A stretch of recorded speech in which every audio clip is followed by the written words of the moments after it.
What's up, people? Welcome back to the channel. Okay, so here we are again. Everyone knows how it goes.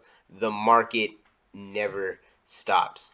Even though I did say we were in we were in a point where prices are going to be kind of stale. I was very much referring to like more of like the heavy hitters, like a lot of like the heavy hitting card, a lot of the top meta stuff, a lot of that stuff is gonna stay kind of relative where it is in the next maybe last week and maybe this week or maybe the week after. But like when it comes to just random stuff, I mean this actually this has probably been up for a bit. I'm probably late to the party with this spiritualism, but. When it comes to like just like random stuff or text stuff like that's still going to be moving, so there's still going to be kind of surprises like that. And also too, there's going to be a lot of things in this market watch that I just essentially kind of looked up, like, let me look up this, let me look up this deck, and boom, like, there's actual, there's actual value. But we're gonna just start this market off with spiritualism. Spiritualism right here. Initially, I misunderstood the effect when it got like explained to me because I didn't have the card. So someone just said, "Hey, spiritualism is up," and I'm like, "Oh wait, spiritualism is up, really?" And they told me what it did, and they told me that your opponent couldn't respond to the card's activation. So I was all like, okay, so this is like a dark ruler no more, but to get rid of back row. So I thought, okay, this is broken. That's like justifying its price jump. But I'm over here reading, and here's the Legendary Collection 3 Yugi's World version. And I'm reading it, and it just says, return one spawn track your opponent's side of the field to his or her hand. This card's activation and effects cannot be negated by other card effects. So if you want to like respond to it, like if you want to respond to the set card, as long as you're not negating this card's activation, then then you're essentially fine. This right here. So like initially I was like, okay, well, how's it good? This card is good because of a comment that I made and I don't know if it was in a market watch or in other videos, but we may be going into a format to where floodgates become relevant. And I'm not talking just like decks that use floodgate monsters, like people that drop like the barrier statue. I'm talking like decks that like Runic, that like straight up have floodgates, and there's no Mystic Mine. So I'm talking olds. We're talking skill drain. You know, there could be only one, even then the new one, well, it's not new, but the one that's newly being used, Messenger of Peace. These are like a lot of floodgates that are really causing a lot of problems for players, and just having having a card that could take care of that, and they can't negate it. So it's like, since it's like, so I guess the whole idea is if you're using it against a floodgate card, then then there's nothing they could really chain to it. So essentially, they would have to negate this card's activation. This is just a safe way to get rid of a floodgate. And initially, I thought this was like some crazy from the like. I'm like, oh my gosh, it's like Dark Lord no more before Dark Lord no more before back row. But no. That's very much not what it is. It's just a way to get rid of floodgates and to for sure get rid of them. And the only way to really protect your floodgate would be like to protect it from being affected by card effects, because it doesn't destroy, it just sends it back to the hand. So if your opponent's trying to, if you have like Messenger of Peace on board and that's the only thing keeping your opponent from winning, they activate spiritualism, they send that back to your hand, and they are OTKing without any kind of problem. So but with that being said, just with that versatility alone, because floodgates are so hard to deal with, heavily played first edition 50 cents, modern plays are 90s. We got near mints for $1. This is pretty much like, if you have a light play version, they're like $2, which is crazy. Like there's, oh, here we go. This is my fault. Yep, my fault. I have such a bad habit with my electronics. I don't know why I do this to myself. Oh, everything's turning on now. Okay. All right. All right. Save the day. Yay. I don't know why I do this to myself. I told myself earlier, hey, it's dying. And here I am, completely lost in the sauce, and it died, and it started to die on me. But we're all good. We're back. All right. Jesus. Okay, so yeah, I already lost my train of thought. I'm just gonna end it here. The version from Dark, the version from Dark Beginning 2 is expensive. Blah blah blah blah. This, yep. Sorry about that, guys. Totally lost my train of thought of what I was trying to say. But kind of for the best, because not to be on another tangent. Infinitrax, my good friend, a homie, has tormented me with this deck for the longest time. He has done horrible things to me, horrible things to my psyche, horrible things to my ego, horrible things to my feelings, simply by using this deck, and I'm not gonna lie, I was very surprised to find out that a good amount of these cards actually have some value. Like, I mean, I figured this card, you know, I thought this card would be like maybe the price of the Ultra, but no. The Ultra Rare right now, the reprint, and it's been going up too. It's been trending up. I don't know why I haven't noticed this. It's been trending up. But the Ultras are like 246, 286, so we're looking like around $3. And the Secret Rares, look at these Secret Rares. These Secret Rares right here, 722, $8. So we're looking like a $7 to $8 Secret Rare. So the original is $7 to $8, and the reprint's about $3. That's actually like really cool. I didn't know that this kind of value existed in this deck. And then we're gonna go on, look at Finish Track Harvester, similar thing. We got the Secret Rare, the original print right here. We got it, what, $6.20, $7, $7, $7. So it's like a $7 to $8 card. And then its reprint, I think similar, $2 to $3.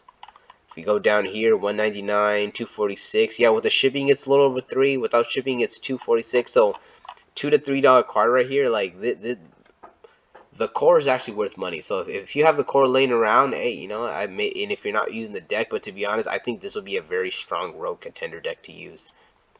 Here's a card that I thought would be worth maybe a little more, but it's also not being. It isn't like, I think it got a lot of hype when the Zodiac engine was back. Like when the Zodiac engine was here, when we had Dragon, you could go into the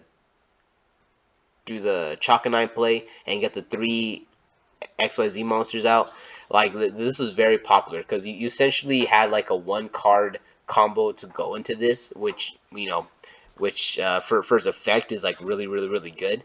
And the original was really high, but this thing's been constantly fluctuating, but it's starting to trend up again to where we're looking at light blades first, you know, light blades for like 1,489 with the shipping that's like $250. So we're looking at $2 to $3 for this card, which you know isn't the worst. Like this card's really good.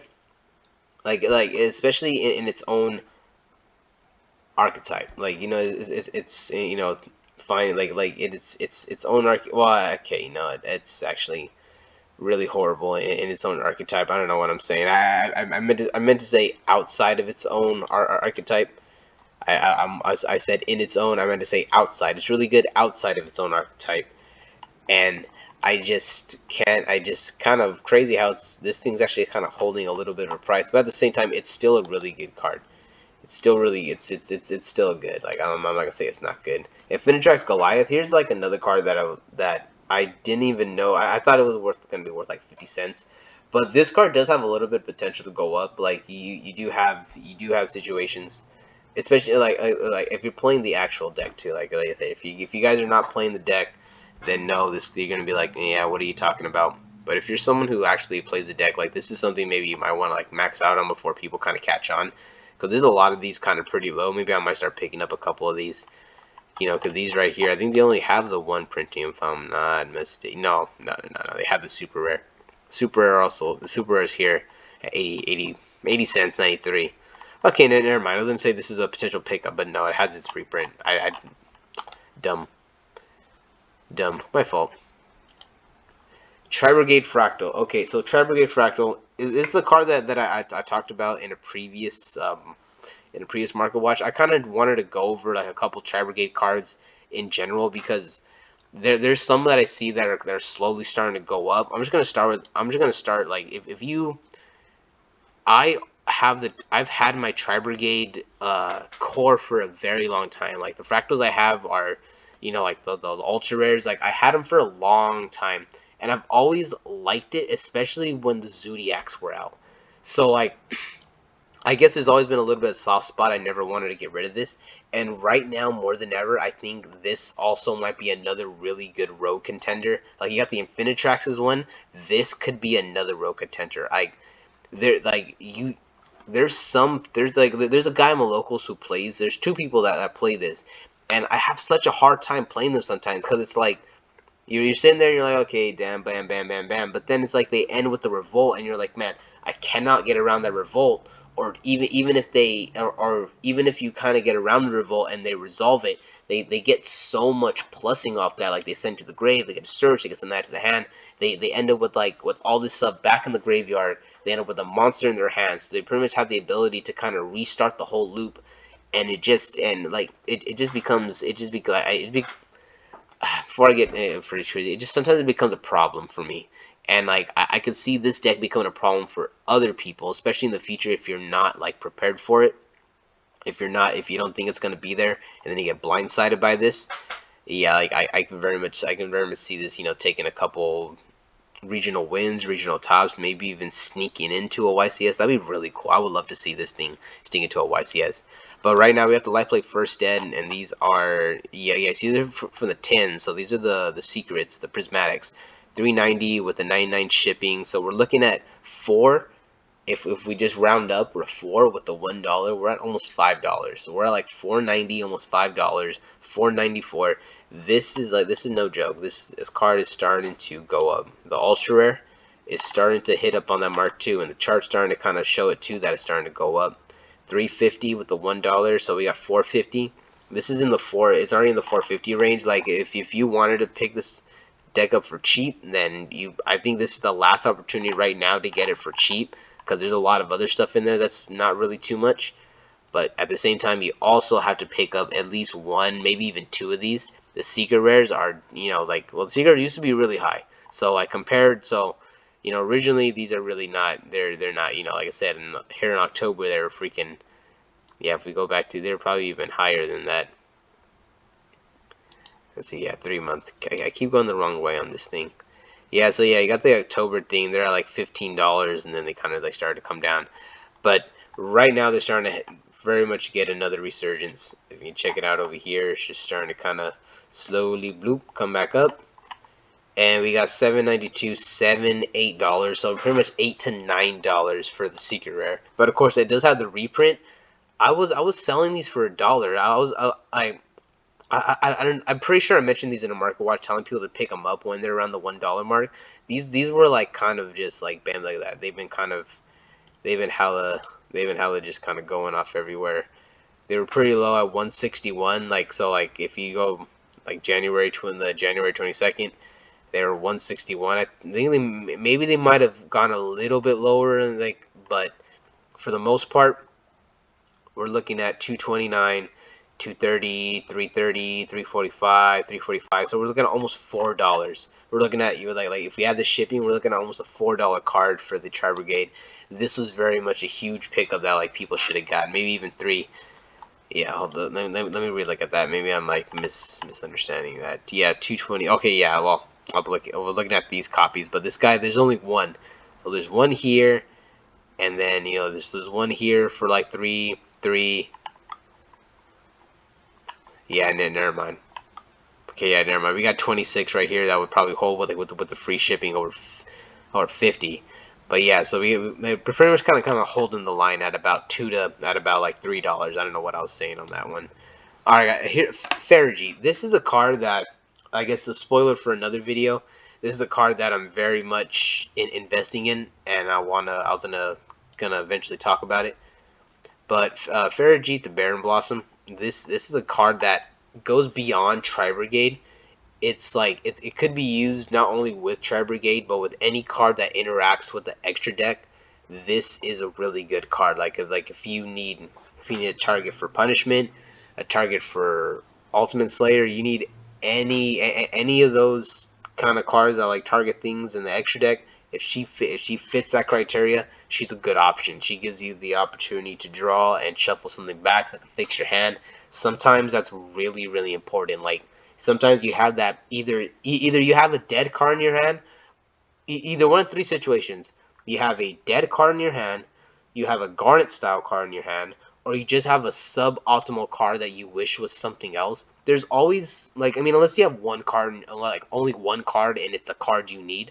There's always maybe something in your hand that you might I would love to get the chance to get X, Y, or Z card, and I would very much trade it for A, B, or C card. So she pretty much like does exactly that, and I very much want to. I want to do a video where I go in and probably like buy like a couple, maybe have maybe like 4 or 5. What am I saying? 4 or 5. No, I want way more. Maybe like 15 copies, because like I already have maybe like 10 copies at first. So maybe like get up to like 20 to 30 copies, and maybe I'll probably feel better because I really do feel confident in the Tri Brigade uh, investment. Tri Brigade Revolt. This card right here, I was actually very surprised that it was this low. Like I kind of expected this to be like a $3 card, and it has been kind of trending up. But the especially the prismatic, the common I'm not worried about, but the prismatic one I expected to be very much in the $3 range, but it's not. It's only like I guess if you count the shipping, it's in the $2 range, but that's still I guess we'll cut that out right now. It's kind of more like a $1 card. So, but I'm actually very surprised. I see this with potential. I see the common being potentially being worth like $1, and then the prismatic seeker rare going up to being worth like 3, especially if the deck takes off like I think it will. All right, and then the last two cards I want to talk about. Everyone has, everyone probably already knows about this. When I figured it out, I was like, man, well, gotta start digging for freaking Libromancer stuff. But this I'm not gonna lie, I've taken no interest in Libromancer. I understand it's this little guy, and then he's like the jock Chad, and he's like the geek guy, otaku, whatever, and then they read books and gain powers. That's the extent of what I understand, except for the fact that it was down. Its thing was worth nothing. It was like what, yeah, like 148 according to the chart. Now we're looking at it at like $3. It's even like seven, eight, 850. We got this Libromancer Fire 850 with the picture 751. So it's like a lot of these here have like a whole bunch of freaking shipping. But we're looking at $8 for this card. And originally I had no idea what was going on, but then then I saw a couple of videos that there's that it isn't like support. I don't know if it's support directly for them, but it's like this engine that really makes them good.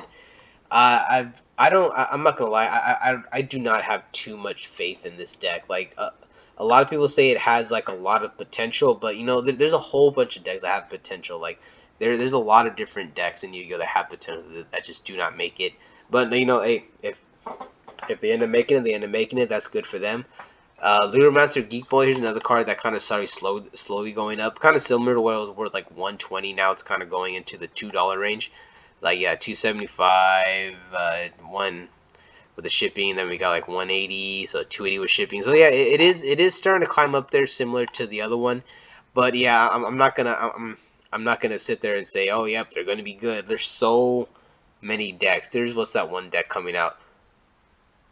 Rescue Ace that everyone people talk. I don't know. Like sometimes I really hate getting lost in the hype, because that's happened to me with Sprite, and I got so lost in that Sprite hype that I literally jumped off the Rogue Wagon and jumped headfirst into Sprite, went all back into hardcore freaking tier 0 Yu-Gi-Oh just to find out that the best deck was Tier Element. So you never know how things go, and we just gotta wait and see.